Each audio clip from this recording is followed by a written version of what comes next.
Hi guys, and welcome back to Dadbod Game Reviews. We aim to bring you reviews for the newest releases as well as nostalgic and indie games. Not only that, but we also do tech reviews, whether it be consoles, controllers or simple batteries and wires. We'll buy it, test it and give you a verdict.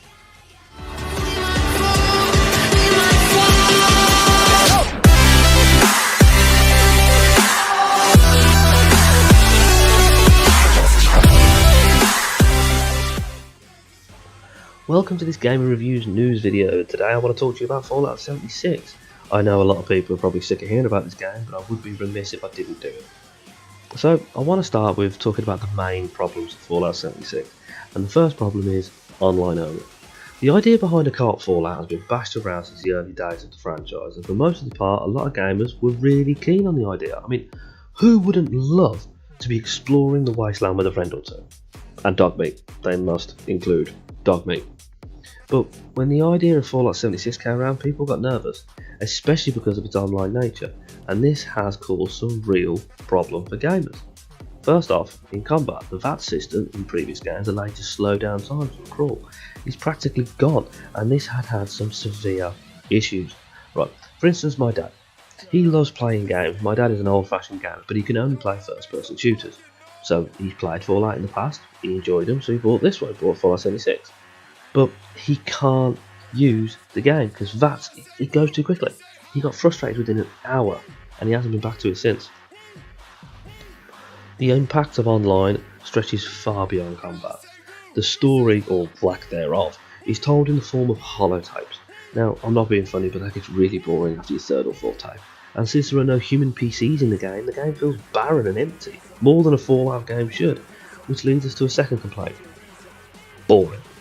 This game is so incredibly dumb. I mean, soul-destroying dumb. I know a lot of people that just gave up on the game and didn't even attempt to go through any more playthroughs. And this boils down to Bethesda's move to make everyone you beat a real person, i.e. ripping out all the NPCs in the game.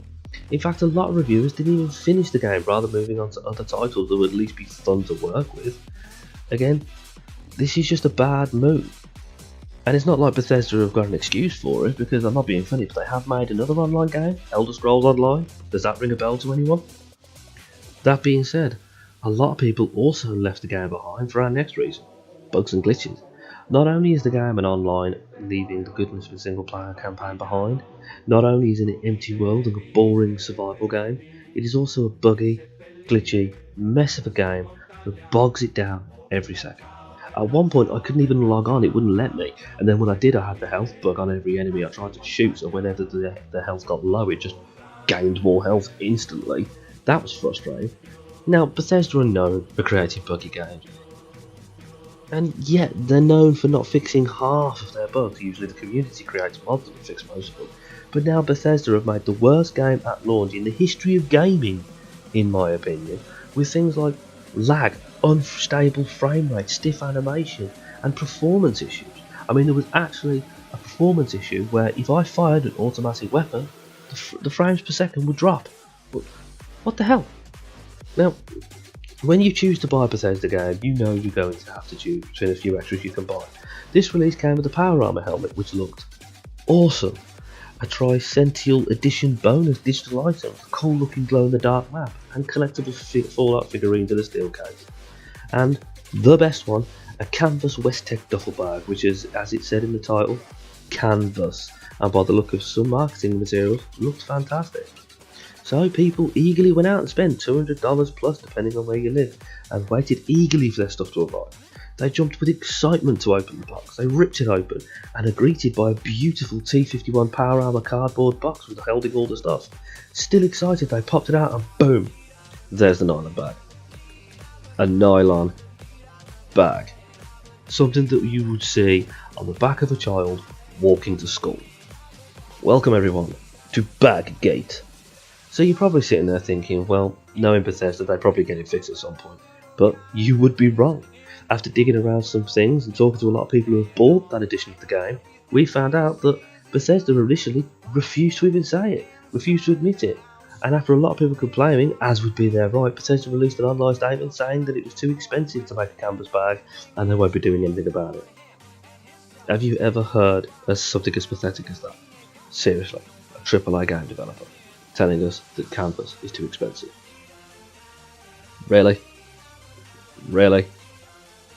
So again, after a few weeks of bombarding emails and customers throwing their weight around, which again, don't blame them, Bethesda had their tails tucked firmly between their legs and finally agreed to make the Canvas bag for all those affected. But again, that was a total train crash. Seriously guys. That's not the worst of it. Then you now have how Bethesda handled the blowback of the games. It's honestly baffling and upsetting to see a much beloved publisher like this sliding more and more to the EA side of the force. It's wrong. There is only one thing worse than bringing out a bad game. He's doing that and refusing to talk to the customer base. And many reviewers have noted that this release is mangled, that Bethesda have got to start saying something about it or they're just going to damage their reputation. And to be truthfully honest, I think it might be a bit too late for that. The game is in rough shape and Bethesda have a hell of a lot of work ahead of them to even get this face in the right direction, let alone on the right tracks. But simply being more upfront and honest to their player base about their communication would go such a long way. There's that just not happening here. Or putting up your hands and saying, yeah, we screwed up, we're sorry. But no, they're just burying their heads and showing their ass to the world. That's literally all they're doing. Now, next is release date. The game released in November last year, and yet it wasn't the month of the big heavy hitters like Red Dead as I said before, or Call of Duty, but it did have some strong games in it. It had Spyro, Ride 3, Hitman 2, Battlefield 5. I need a whole other video to talk about that mess. But there are a couple of heavy hitters there, not to mention the countless indie games that were released at the same time. This wasn't the best time to release such a mess of the game, and Bethesda should have known it. Maybe they should have done what Battlefield did and pushed the game back, but I don't think an extra month would have made no difference in this game. Which brings me to the next point. They should have delayed the game at least a year so they could have polished the game. Actually, forget polishing the game, so they could fix it and build a better game. Maybe some twisted dimension Fallout 76 idea might have worked and it might have been a good game, but it's not working here. There's nothing wrong with the idea of an online Fallout. There is nothing wrong with a co-op Fallout. With more time, more money, and maybe some better developers, this game could have ended up resembling something that didn't resemble a giant turd. Or maybe not, it could have been that the game is just flawed on an idea level. Or maybe it just needs a complete redesign to get the game to look as good as it does. But this game does feel like an asset cash grab. It feels like Fallout didn't have a game coming out this year, so what should we do? I will just duct tape some bits off Fallout 4 and we'll send it out. But for now, all we can do is see if Bethesda pull their finger out and improve the game. Or maybe it is just a total train crash. Either way, no matter what happens, Bethesda are official warning from all gamers. Simply put, will not put up with any more simple cash grabs with duct tape over the holes.